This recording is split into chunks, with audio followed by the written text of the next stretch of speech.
Would the clerk please call the roll? Ms. Barnes, Present. Mr. Bowersox, Here. Ms. Shenoweth, Mr. Lewis, Present. Mr. Roberts, Mr. Smythe, Here. Ms. Stevenson, Present. Mayor Pressing. Here. Is there a motion to approve the minutes of the previous meeting? So moved. Second. All those, motion by Mr. Lewis, seconded by Mr. Bowersox. Is there any discussion? All those in favor, please say aye. Aye. Those opposed, the motion carries. Are there any additions to the agenda?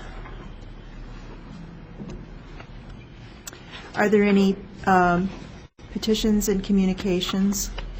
Any members of the public? I have Trent Shepard. Would you please state your name and address? I'm Trent Shepard. I live at 409 West Oregon in Urbana, and I believe I'm up for reappointment to the Historic Preservation Commission this evening, and I just wanted to come and introduce myself to those council members that I've never met before, so you know who you might be voting for. And I've been on the Historic Preservation Commission since it was formed. I think that's probably been 6 years. And before that, I was on the Plan Commission for, I'm not sure how long, 3 or 4 years, something like that. I'm a landlord, and I worked at Busey Bank for 20 years in my past, and that's the brief on me. So if you have any questions, I'd be happy to answer them. Otherwise, I'll let you get on with your business. Thanks for your time. Thank you. Thanks. Thank you very much. Terry Prynn.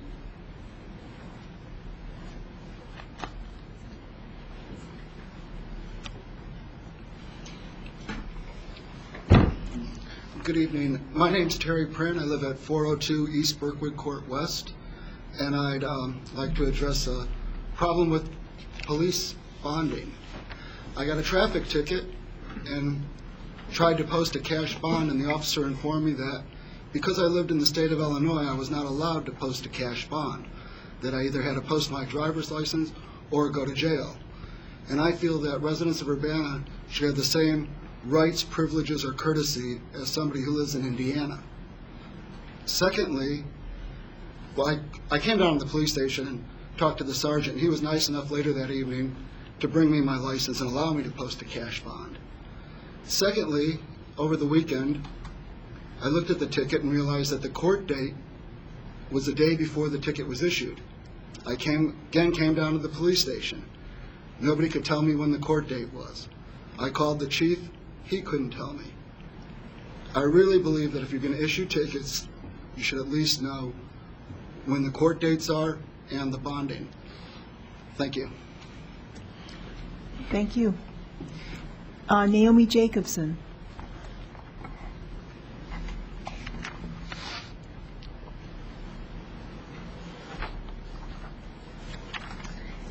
Thank you and good evening.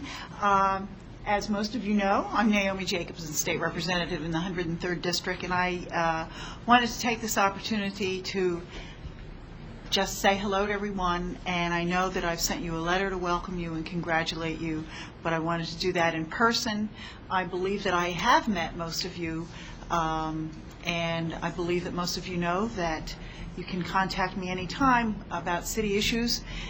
In fact, I did get a letter from our mayor, a copy that one that she sent to the governor asking him to sign a bill that I sponsored. I was the chief sponsor of in the House, and it is one that I had worked with both city attorneys and would help when there's an annexation. And so I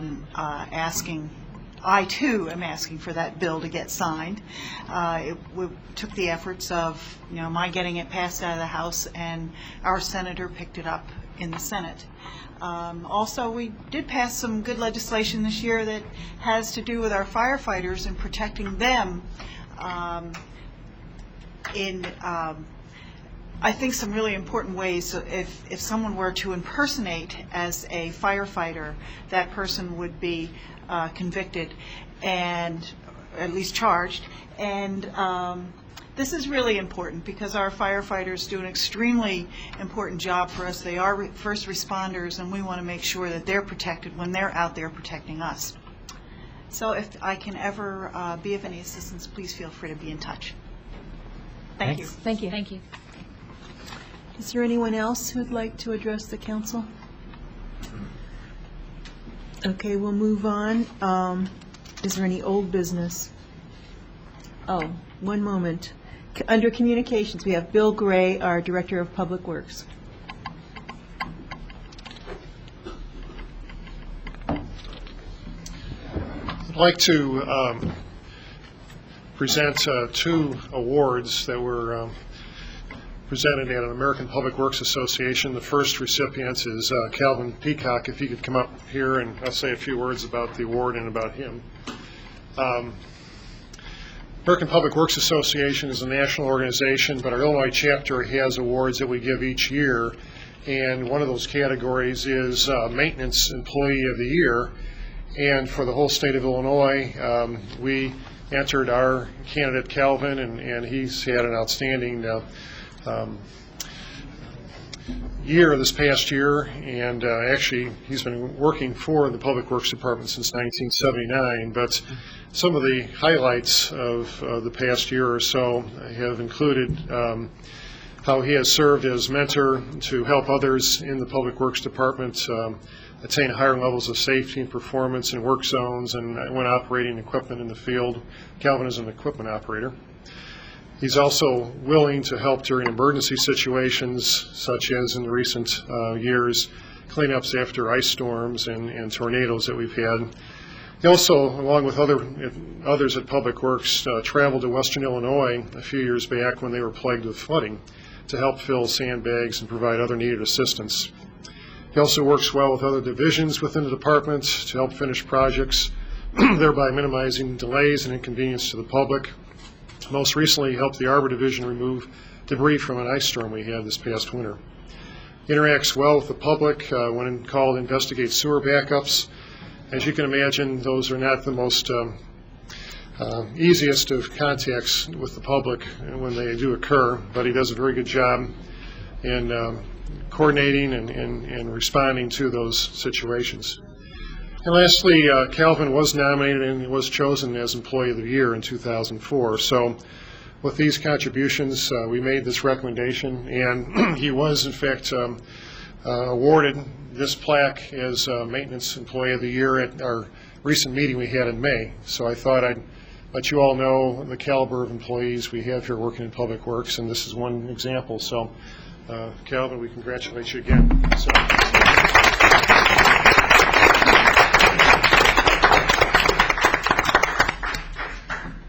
And I'd like to ask Norm Reinbold to come forward.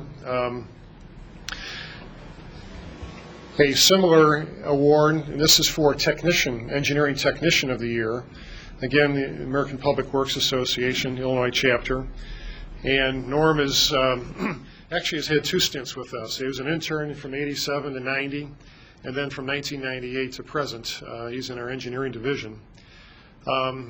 Norm has recently prepared our comprehensive bridge inspection program with recommendations for maintenance for city bridges. So he's had that training and expertise to look at all the bridges in the city. While we had a vacancy as a civil engineer position not too long ago, he worked for 4 months without direct supervision, during which time he handled drainage and sewer backup complaints resulting when we had a 4-inch rainstorm back in 2004. I know at that time he was very busy going around and making contact to each and every person that called. During heavy rains in January of this year, he worked beyond his normal work schedule to assist residents with drainage problems. Norm always treats others with respect and deals professionally with citizens, other agencies, and contractors. The Public Works Department has received numerous positive comments about his helpfulness. Norm makes sure each project is completed properly and safely and on time and within budget. He performed the construction layout for the city's landfill remediation project to make sure that project was done properly, and that was just recently completed in the last few weeks.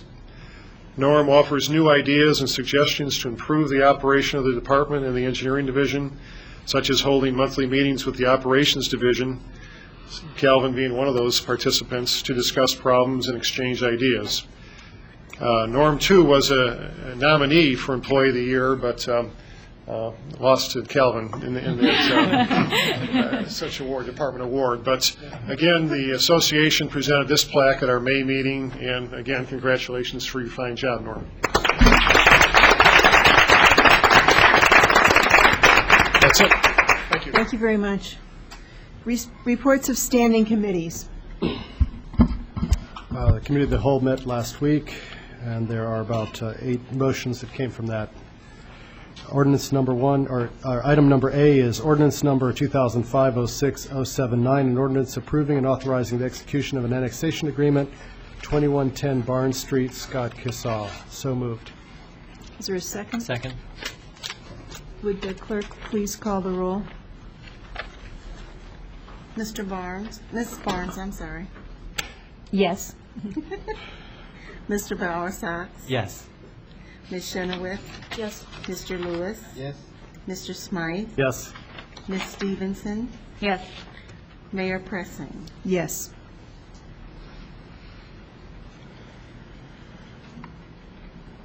That motion is approved. Ordinance number 2005-06-079, an ordinance approving and authorizing the execution of an annexation agreement, 2110 Barnes Street, Scott Kissall. So moved. Is there a second? Second. Would the clerk please call the roll? Mr. Barnes, Ms. Barnes, I'm sorry. Yes. Mr. Bowersox? Yes. Ms. Chenoweth? Yes. Mr. Lewis? Yes. Mr. Smythe? Yes. Ms. Stevenson? Yes. Mayor Pressing? Yes.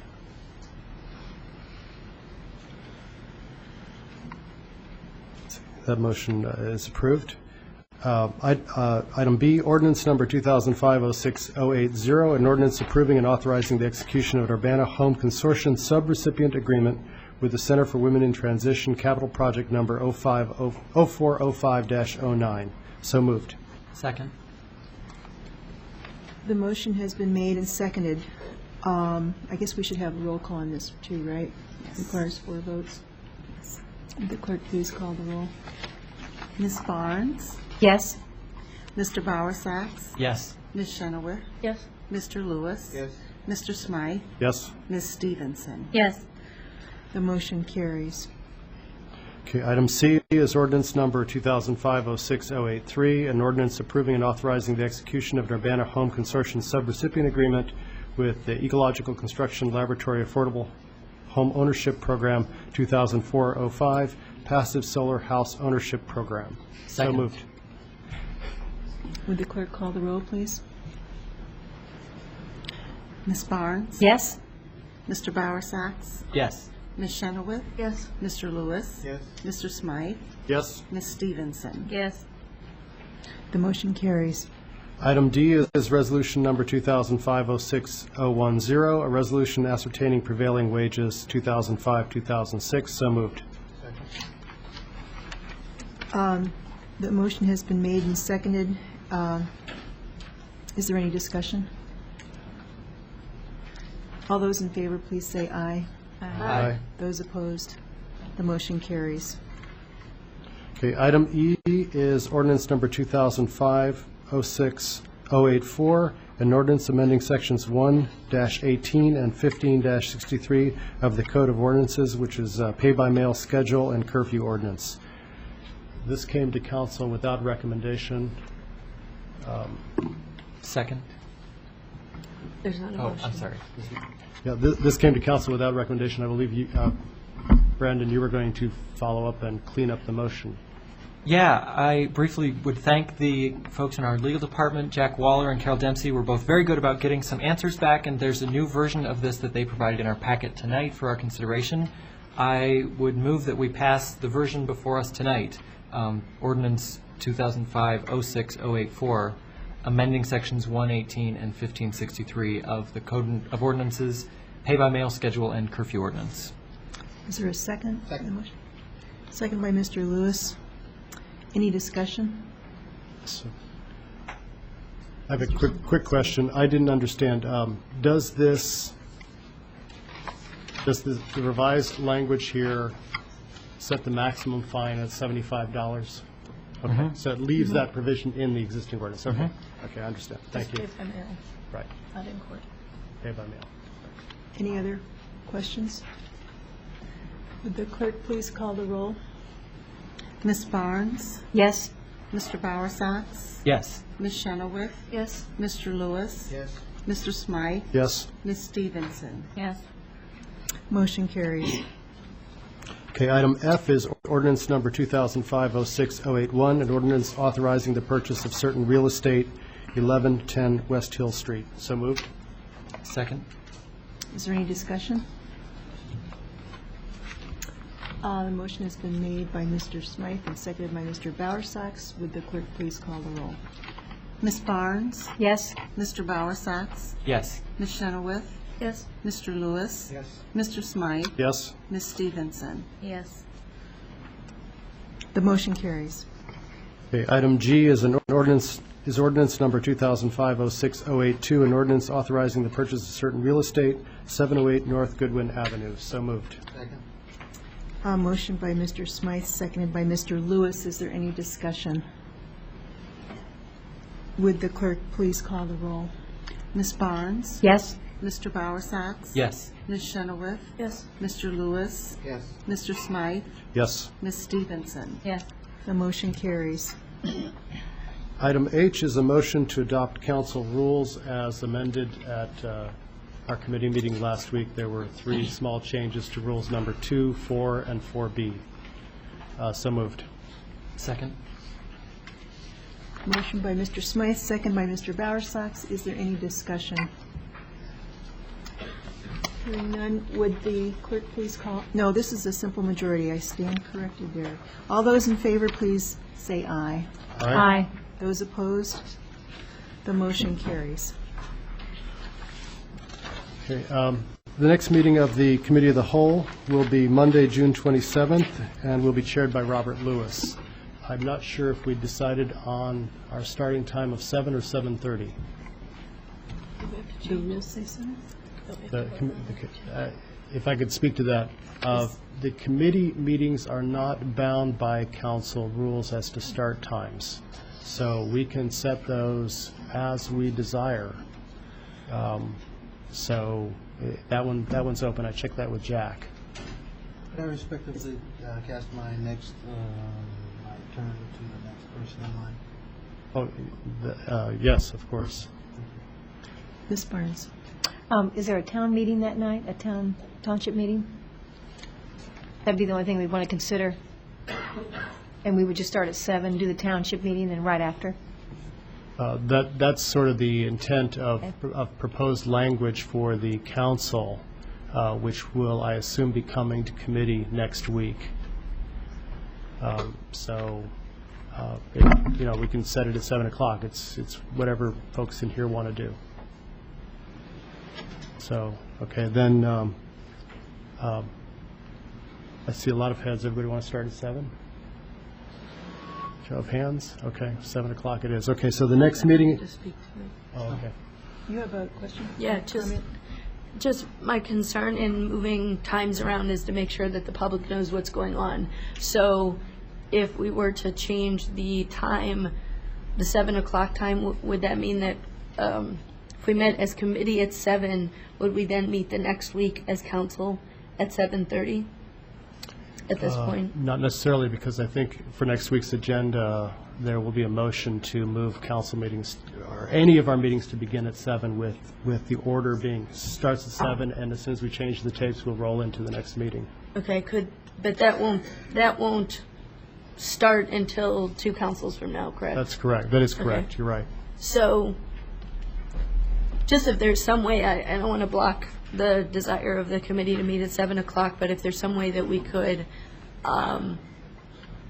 publicize that we're going to be meeting at 7, if there's some way at 7:30 to explain to anyone who comes in next week that they still have a chance to speak before the committee, et cetera. I mean, just some way to really try to accommodate the public, and then, because I would prefer that we actually start at 7, and from that time on, we're always at 7, but, I just want to make sure the public is perfectly aware. Perhaps we could talk to the News Gazette this evening and make sure that's publicized.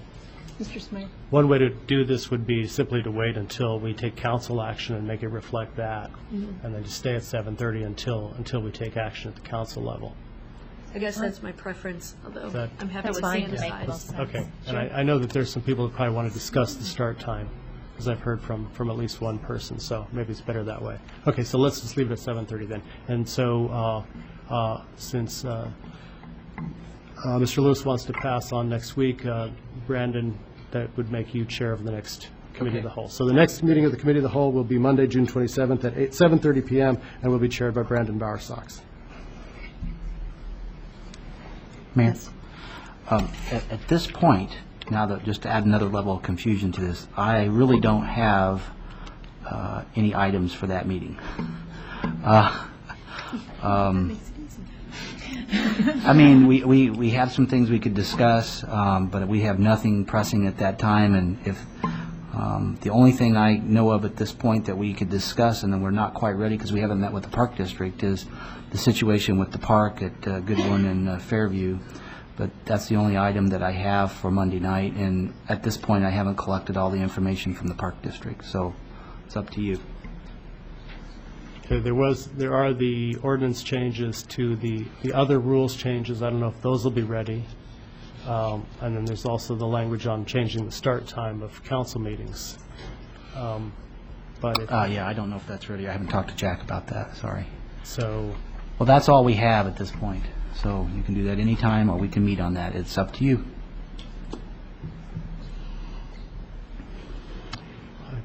I think we leave it to the discretion of the chair of the committee to determine whether we should meet or not. All right, fair enough. Good. Yeah, my inclination would be not to meet. We're not having a council meeting subsequent because of the 4th of July holiday, and if there's not that much business, then I think it is reasonable for staff's sake to just take the week off, take the 2 cycles off, and begin again in July.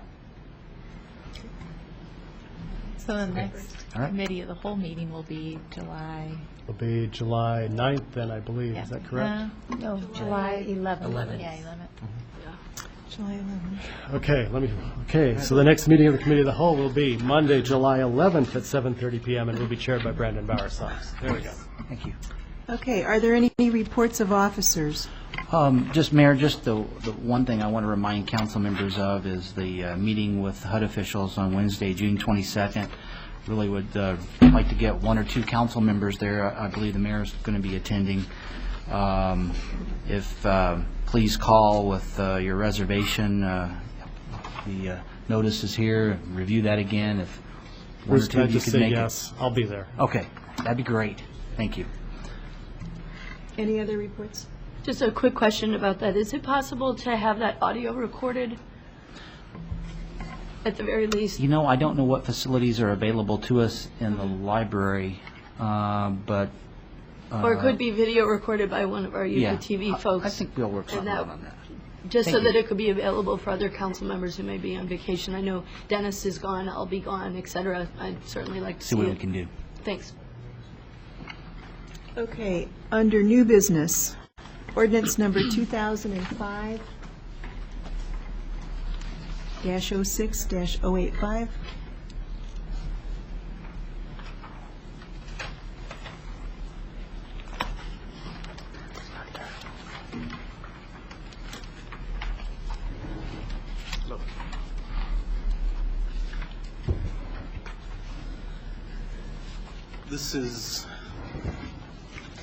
This case is a request from Homestead Corporation of Champaign-Urbana. They are requesting a reduction in the front yard setback from 20 feet to 10 feet at 809 North Busey Avenue in Urbana's R2 single-family residential zoning district. The Urbana zoning ordinance requires each frontage be subject to the requirements for a front yard setback. This subject property is at a corner, at the southwest corner of Fairview and Busey Avenues. The setback requirement for 2 front yards has been in place for many years, but post-dates Urbana's older subdivisions, In these neighborhoods where these parcels were platted many years ago with narrow lots, the requirements for 2 front yard setbacks can significantly constrain the options for laying out a new house. At the public hearing on June the 15th, 2005, the Zoning Board of Appeals voted 6-0 to forward this variance request to the City Council with a recommendation for approval. The lot in question is 55 feet wide, which is unusually narrow. All lots being platted in R2 zones these days have to be at least 60 feet wide. It's 55 feet wide by 113.5 feet long. Its area is 6,242.5 square feet. The minimum square footage for a lot in the R2 zone these days is 6,000 square feet. The petitioners are proposing to build a 1,360 square foot one-story house on a crawl space foundation, I've been corrected, with 3 bedrooms and 2 baths. The zoning ordinance requirement for a front yard setback on both street frontages determines that the setback is determined by the average of the existing structures on a block face. That's number 1. Or it would be not more than 25 feet. Third, not less than 15 feet. And fourth, all the required yards could not reduce the buildable width of the lot to less than 30 feet. Taking all these 4 criteria into consideration, we result in a 23.9 average setback on the Fairview Avenue frontage, and with the required 5-foot side yard setback on the south side of this property gives us a buildable lot width of only 26.1 feet.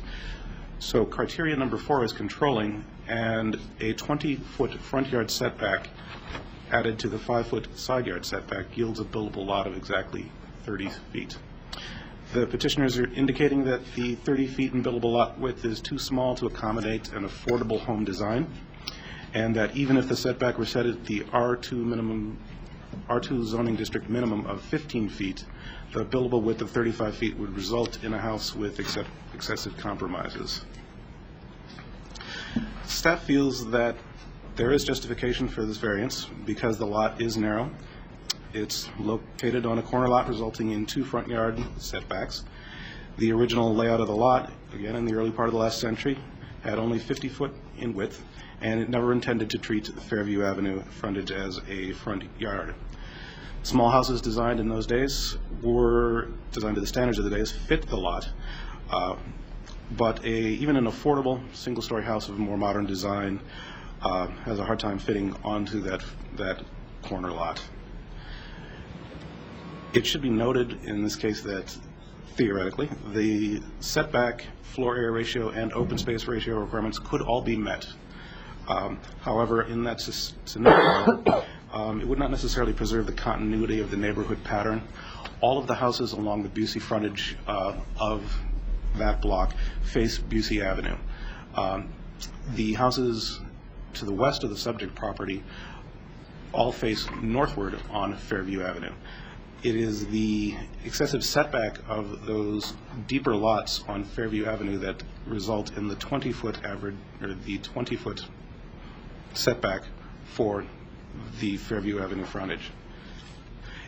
A house that did fit all the setback and floor area ratios and open space ratio requirements for the lot could be designed, but again, it wouldn't preserve that continuity of the neighborhood. It would probably have to be a 2-story house to provide adequate floor area, and it would also be fronting towards Fairview Avenue. And the intent of the design of the house presented by the petitioners is to preserve that continuity and to have its front and its front door facing Busey Avenue. On June 15, 2005, the Zoning Board of Appeals voted their recommendation of approval based upon the following findings. The practical difficulty is that the lot in question is a corner lot in an older part of the city that was originally platted with a narrow width and was not intended to treat Fairview Avenue frontage as a front yard and a deep setback. I'm going to paraphrase these. paraphrase these. Second, the variance is not a special privilege because the lot in question is the only corner lot in the neighborhood that does not have an older existing structure built on it, and that is closer to the frontage than current regulations would permit. Third, the need for the variance has not yet been created. The petitioner has not caused the situation. They are aware of the requirements of the zoning ordinance and have applied for the variance prior to construction. Number 4, the variance will not alter the essential character of the neighborhood. The requested decrease in the front yard setback on the Fairview Avenue frontage will not detract from the essential character. It's going to facilitate the construction of the house with an orientation towards BC Avenue. Number 5, the variance should not cause a nuisance to adjacent properties. It will be similar to other existing corner lot houses in the neighborhood and should not impact the neighbors. And number 6, the variance represents the minimum deviation from requirements. The petitioner is only requesting the minimum deviation so they can accommodate the house that was designed.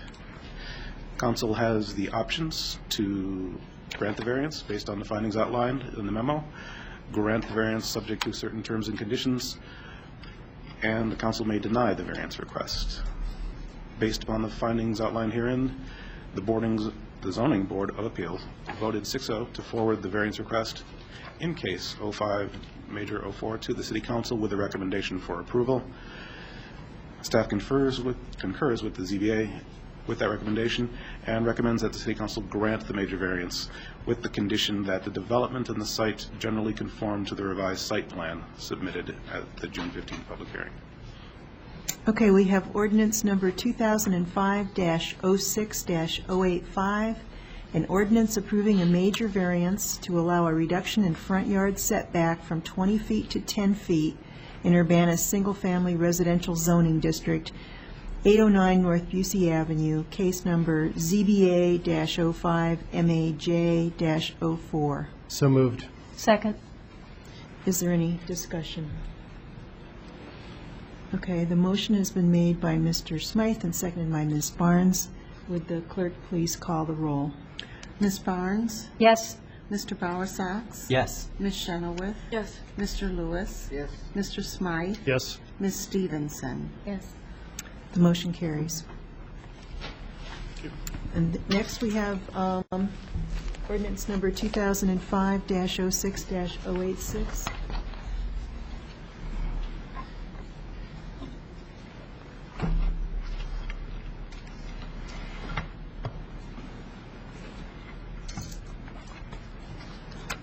The next two cases were heard by the Urbana Plan Commission last Thursday, June 16th.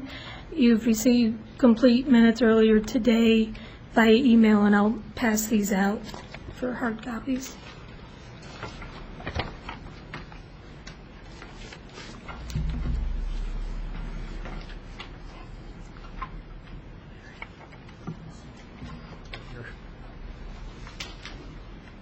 I'll also be passing out a revised ordinance that reflects the vote taken by the Plan Commission for the special use permit.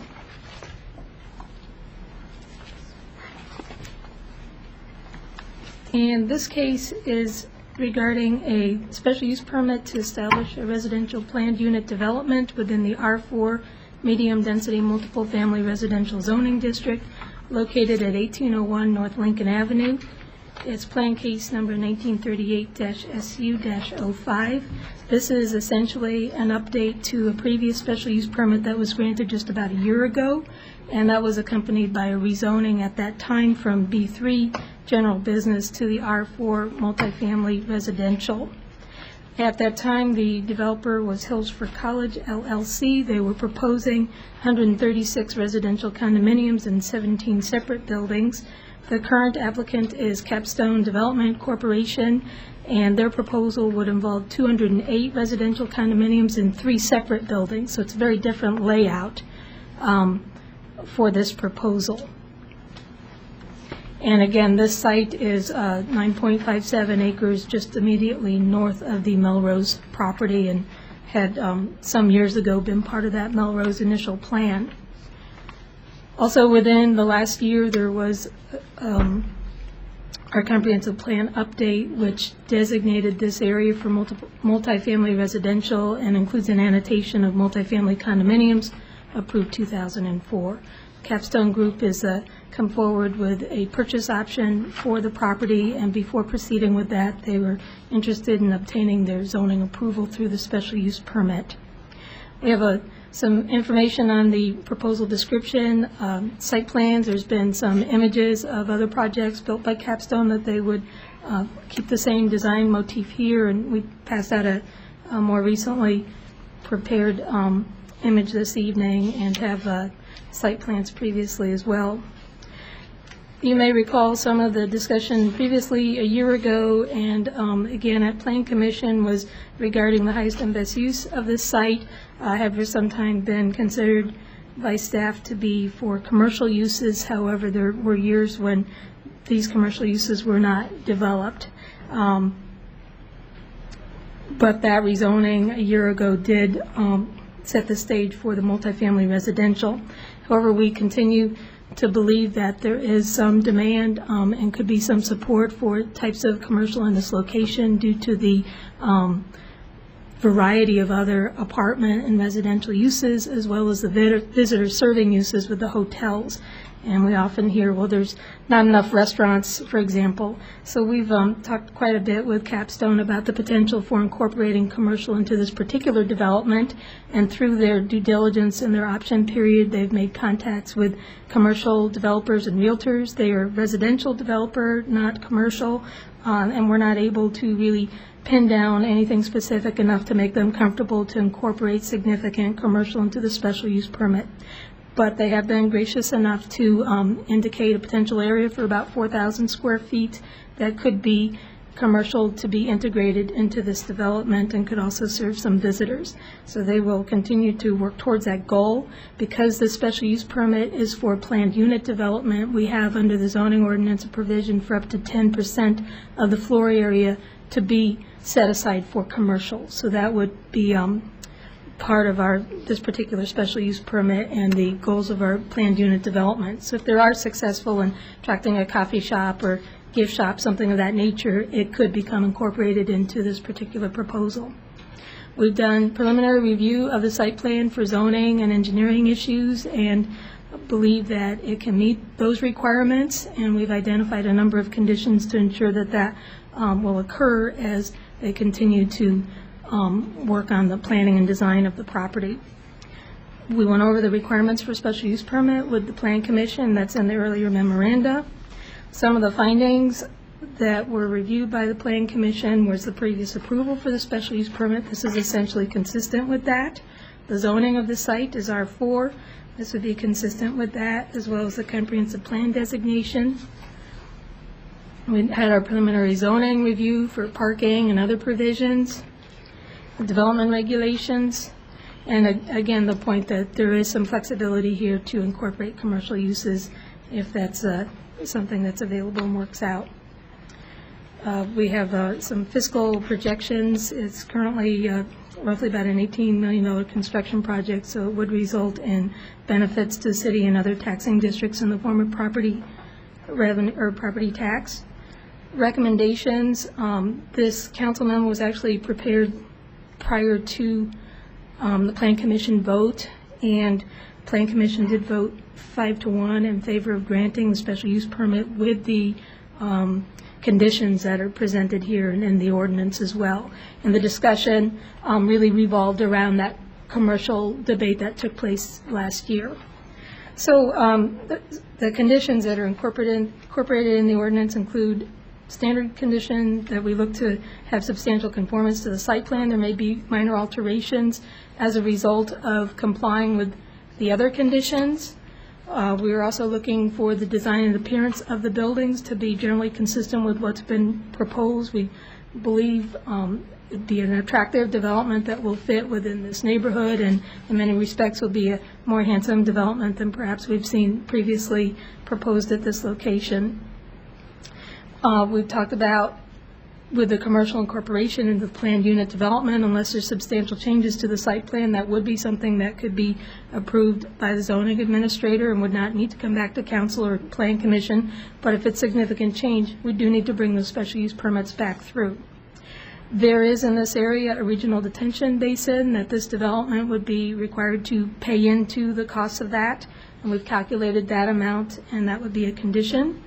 We've asked for a detailed access plan to make sure that there's proper exiting onto Lincoln Avenue and enough queue length so there's not stacking, and met with the engineer today, and he's presented a preliminary access detail for our review, and also has lined up that access drive with Kettering Park Drive to the east across Lincoln, so we get the safest geometrics.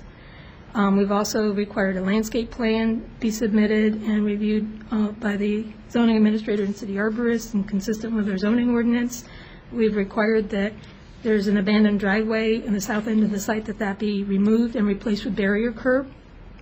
And finally, we've required changes to make sure there's sufficient geometrics for fire truck access and circulation. And we went over some of that again today with the fire department, and we'll be looking for minor modifications to the site plan to make sure that there's safe access to the site and the ability to maneuver our vehicles. I've already mentioned the Plan Commission vote and passed out the special use permit that has the vote incorporated into it. And we have this evening with us Caleb Phillips from Capstone Development and Chris Billing, who is his engineer with Burns Clancy and Associates. They can perhaps assist in answering any questions. Thank you. Are there any questions? Ms. Chairman. Yeah, I have a couple of questions. Was there discussion, or is there a possibility of looking at incentives for commercial development at this location after, say, this vote were to go forward? And is it possible for us to build in that they don't have to come back for approvals if they build in commercial, or have we looked at financial incentives for commercial development at this location? Well, we did incorporate, you don't need to come back under number 3, that condition. The developer is residential developer, that's their primary goal. It's zoned residential, it's planned residential. They would be interested in complementary commercial, but that is not something that they do themselves. To answer your question in terms of attracting tenants, we would certainly be interested in assisting with that, and it may be that we could come back to council if there was a desire and the ability to offer perhaps a incentive package to the tenant. That would have to come back as a separate item. We've already provided contact information, and we will continue to help with that type of marketing. So I think the opportunity is always there, but it's not necessarily tied to the zoning other than allowing for expedited review. I have a follow-up question, if I could. The conversation with Plan Commission brought up the question of whether or not there would be a gate. We're being shown lots of pictures that don't involve there being a gate. The site plan doesn't involve a gate. And so my question to the developer is, would you be amenable to the additional constraint that the design and appearance of the buildings and site shall be in conformance to these photographs and illustrations, that they include the brick material as we have written and the absence of a gate?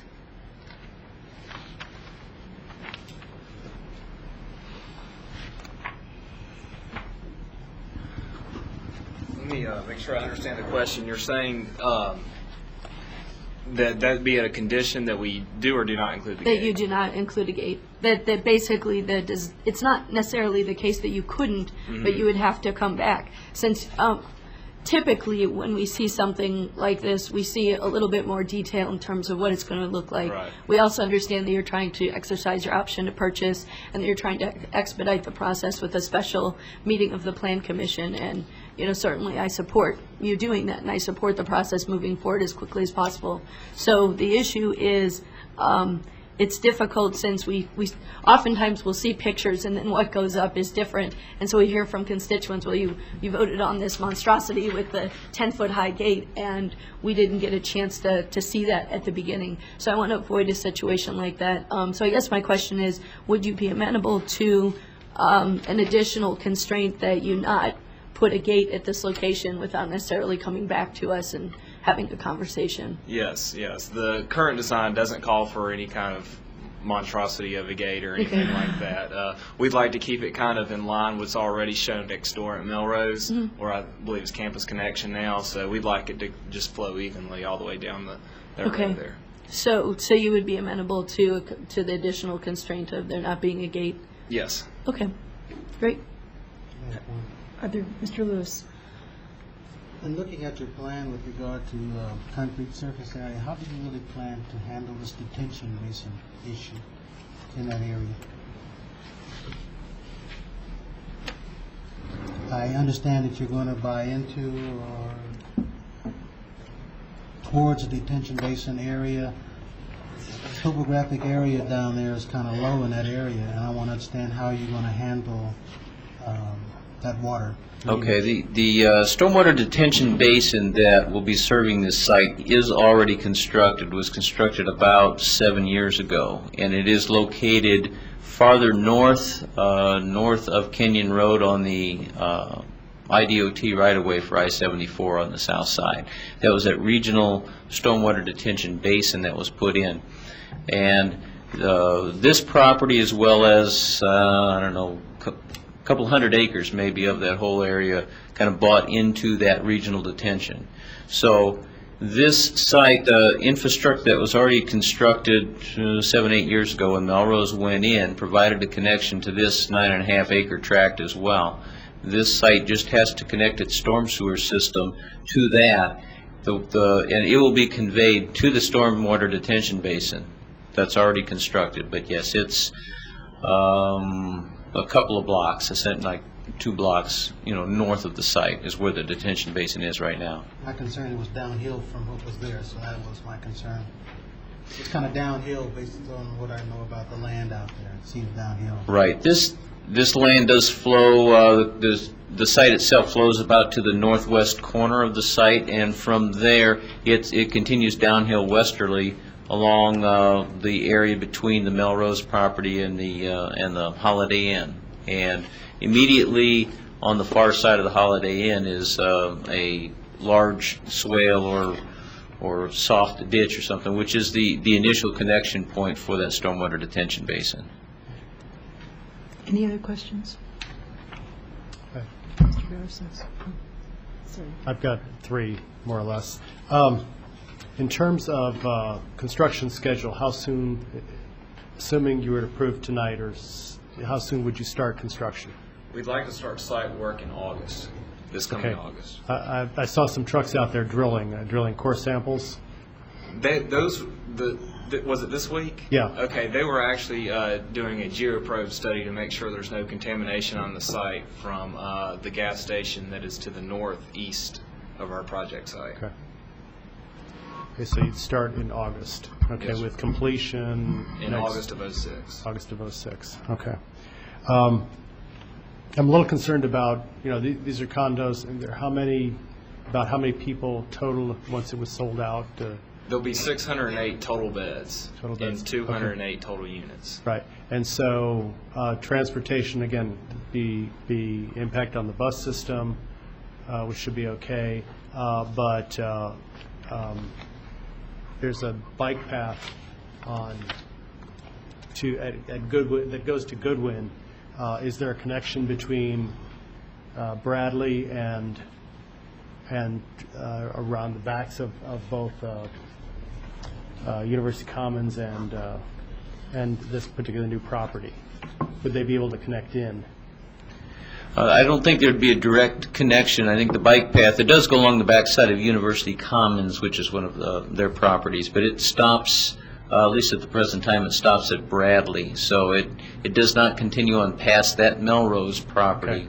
So bicycle users would have to come out out the front along Lincoln first to go to Bradley, and then could access that bike path on Goodwin. Now, see, one thing I would find, I find this, I've thought that condos are something that this community needs, particularly close to campus. I don't think this is close enough for my taste, but one way to ameliorate that would be to get better access to that new bike path. It's an 8-foot wide multi-use path that's been put in. It's all the way to Bradley now on Goodwin.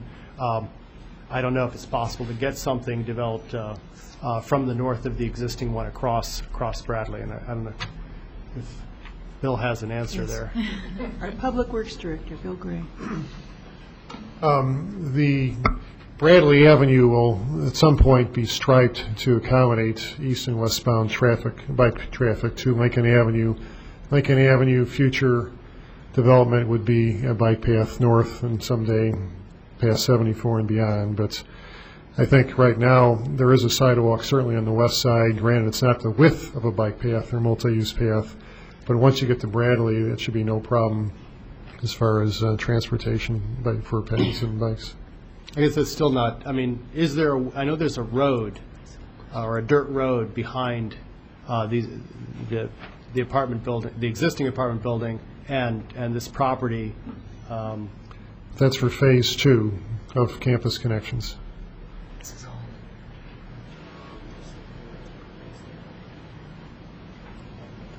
is a site.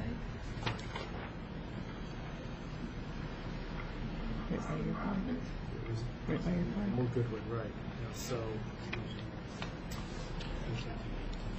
okay, well, looking at this, it strikes me that there could be something that follows behind these properties,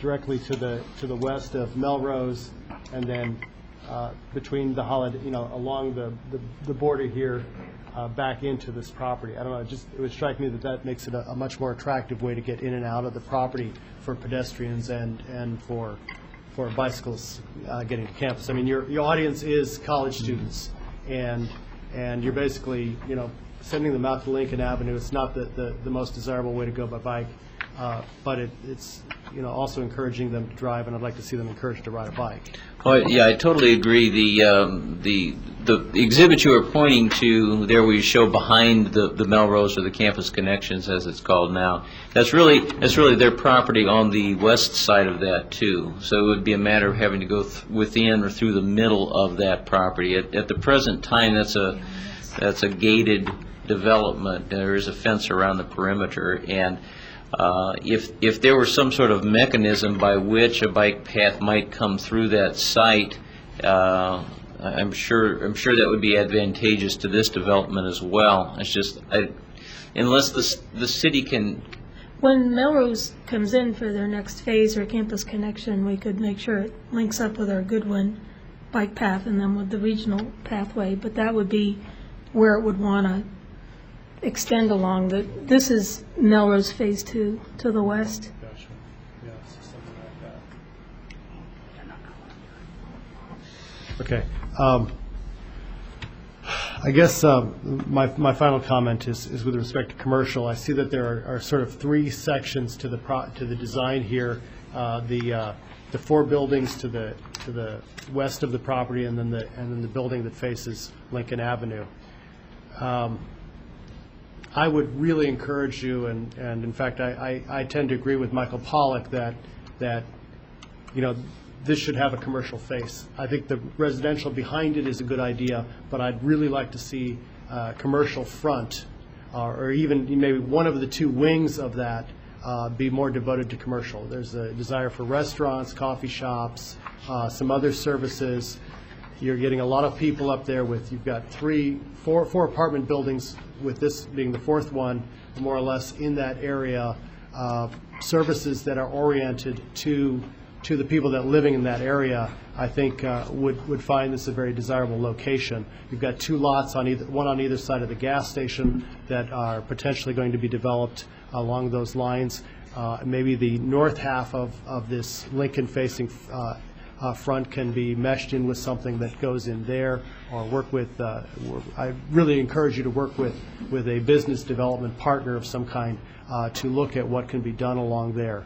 I mean, this is a great proposal, but at the same time, there's also a great opportunity here to push something commercial, and maybe with the number of bodies that you're bringing in, you can kickstart something to get somebody to bring something in. So I'd really encourage you to keep working on that. And my own feeling is that I don't know what percentage.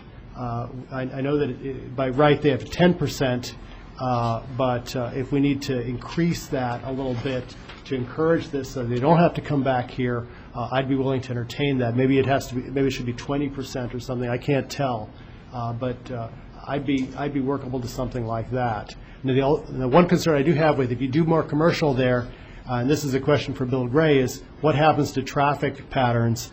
Are you going to need 2 curb cuts or potentially 3 curb cuts if you have some commercial development in there? Maybe something to the north end of the property onto Lincoln, in addition to the entrance across from Kettering Park.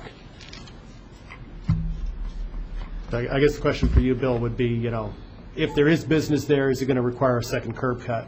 And can the street handle hard to that? answer without knowing the layout, but there's a possibility for a second curb cut. And we agree with the viewpoint of being able to include commercial in there, and we view it as an amenity for our residents as well, and we'd love to see somebody come in there. And I've been talking with as many commercial brokers locally as I can, trying to generate as much interest as possible in that, and that's ongoing. And while that's going on, we're leaving, as she said, space available. As soon as you come into the front of the site, we've got approximately 6,000 square feet there to work with, of which we probably only need closer to about 2,000 for clubhouse space. Okay, And so you've got the clubhouse is the.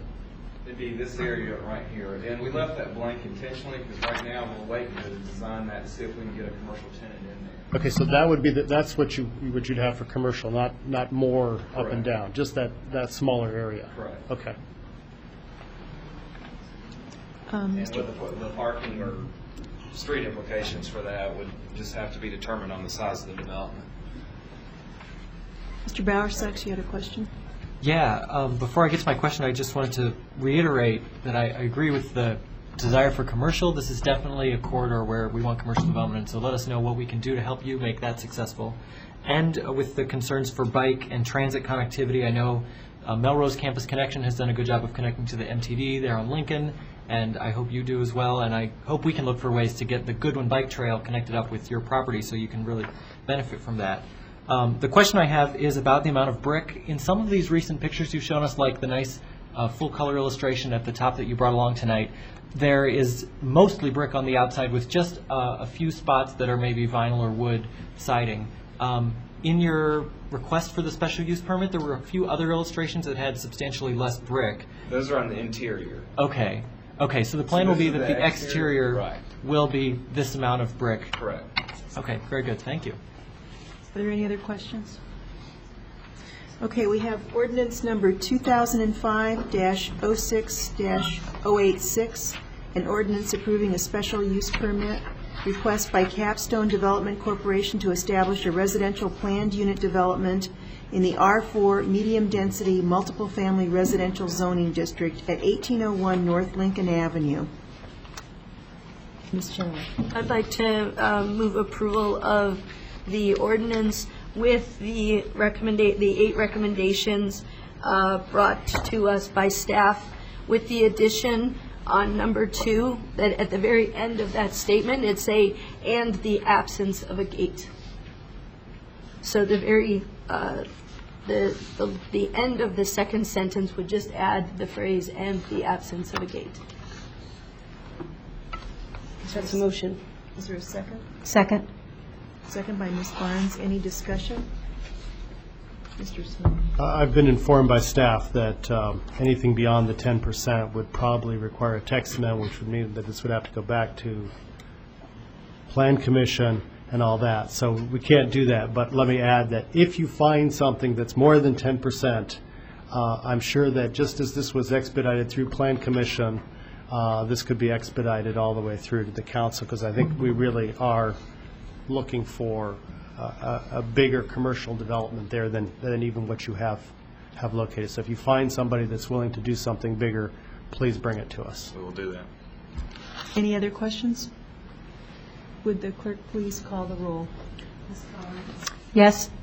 Mr. Bowersox? Yes. Ms. Shenoweth? Yes. Mr. Lewis? Yes. Mr. Smythe? Yes. Ms. Stevenson? Yes. The motion carries. Thanks. Thank you. Okay, ordinance number 2005-06-087. This is a bear to read. This is a hazard mitigation plan, and it's also addressed in the Plan Commission minutes from last week, which were handed out, and have a revised ordinance that reflects the Plan Commission vote as well that I'll hand out.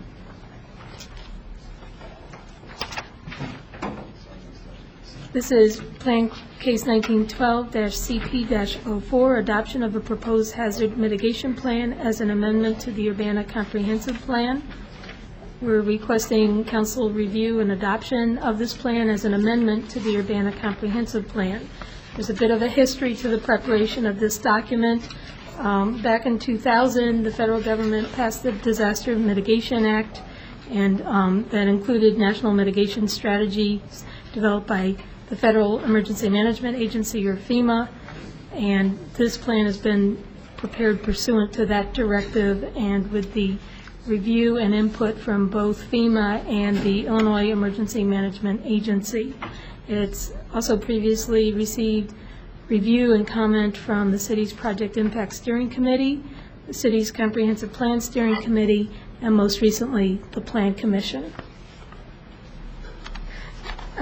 Formal adoption of this plan will make the city eligible for mitigation grant funds for the next 5 years, and at that time, we would need to bring forward an updated plan for approval. The plan also makes the city eligible for pre-disaster mitigation grants on a competitive basis. Communities that do not have a hazard mitigation plan can receive FEMA funds in the event of a disaster, but in not as expedited fashion. They would then be obligated to prepare this plan. So we are following through from that early legislation, and initially we're one of the first communities in the FEMA region to prepare a draft. We've had very extensive review and comments from FEMA and IEMA.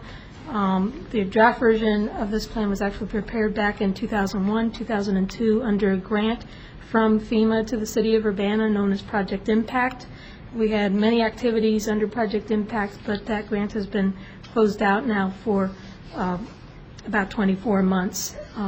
Then the hazard mitigation plan was revised by planning staff and building safety staff, went back through FEMA and IEMA review their processes that they need to deem it approved before it can actually get the formal adoption at the city.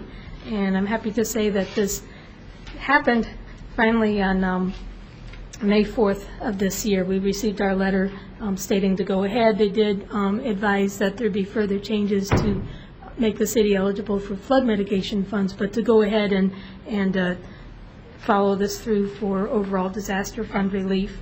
Description of the plan, it's all according to guidelines set forth by FEMA. Basically, there's community background information, there's discussion on the hazards that impact our community, there's discussion on significant events that have occurred in the past.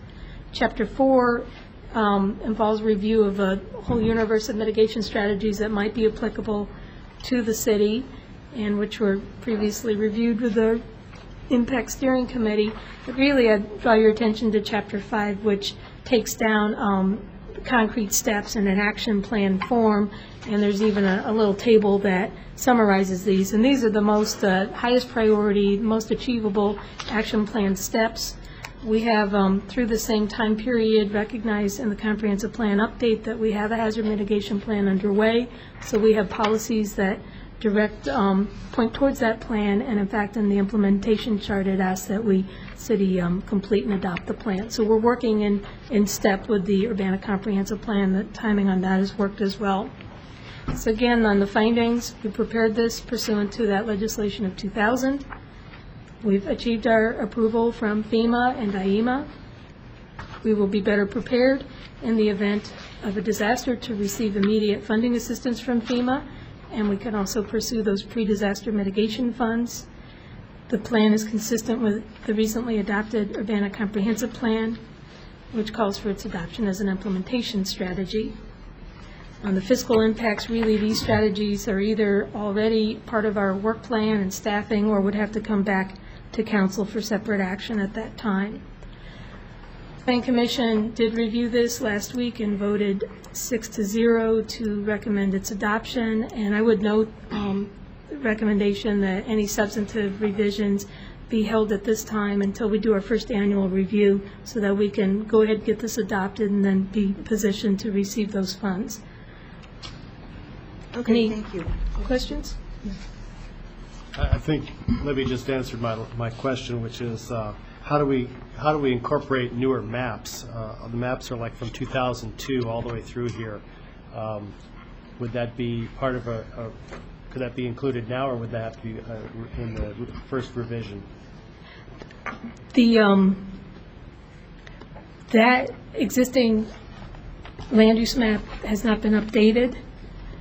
I think we would have to go back for review. That would be considered substantive, but when we do our review in a year, we will certainly update the maps.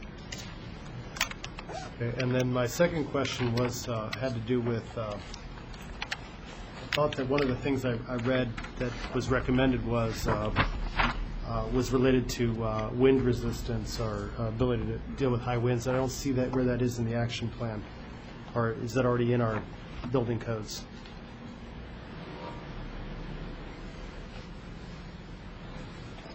It would be incorporated in the international code update, which is underway. There's also improved seismic resistance there as well.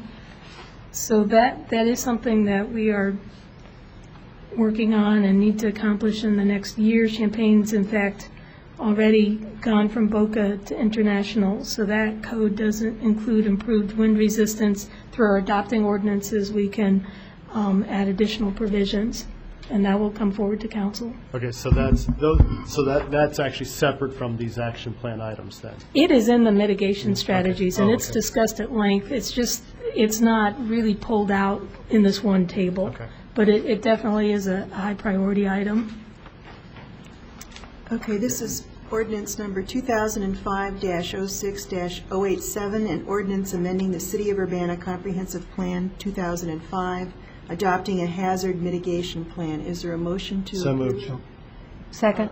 Motion by Mr. Smith, seconded by Ms. Barnes. Any further discussion? One last quick Yes. question. Does Champaign have something like this as well? Or I don't know. I doubt it, actually. We were really ahead of the curve, but then it took us a long time to get to this point. So we were good citizens, and we had the benefit of the project impact funds to get this done. So I think we're still, very much pioneers, but probably not the first to actually get it adopted, first to get a draft done. Any other questions? Would the clerk please call the roll? Ms. Barnes? Yes. Mr. Bower-Sotz? Yes. Ms. Chenoweth? Yes. Mr. Lewis? Yes. Mr. Smythe? yes? Ms. Stevenson? Yes. The motion carries. Next is appointments by the mayor. First, I have council members. Economic Development Corporation, Lynn Barnes. Convention and Visitors Bureau, Heather Stevenson. Cable Commission, Danielle Chenoweth. Regional Planning Commission, Robert Lewis. Bicycle Safety Task Force, Brandon Bower-Sotz. Traffic Commission, Dennis Roberts. And Library Board, Charlie Smythe. And that is to complete a term ending 2006. The other appointments, we will have to discuss whether you want 2 years or 4 years, but there'll be at least 2 years. So is there a motion to approve these appointments?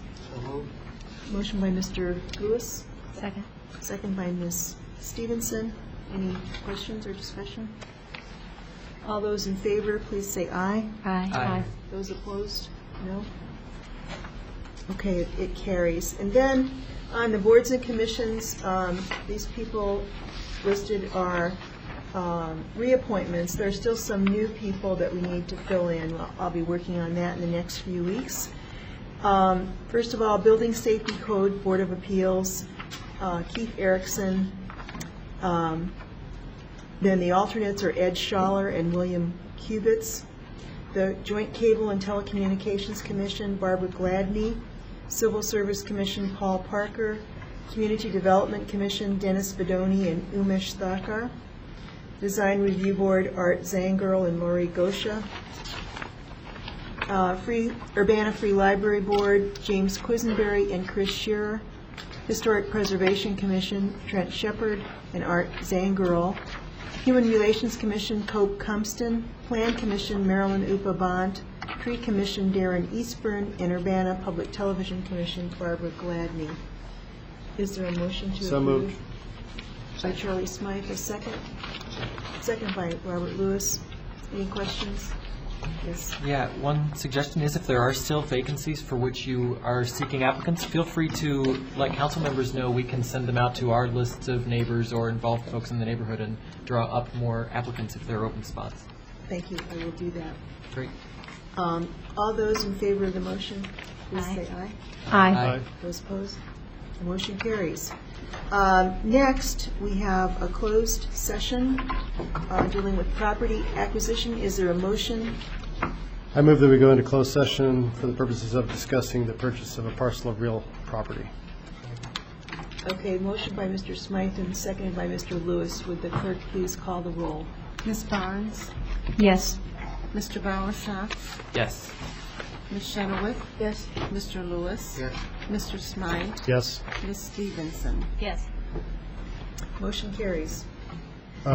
Do we expect to come back into open session afterwards, or? We'll come back to adjourn with no action. With no action, okay. So letting the public know.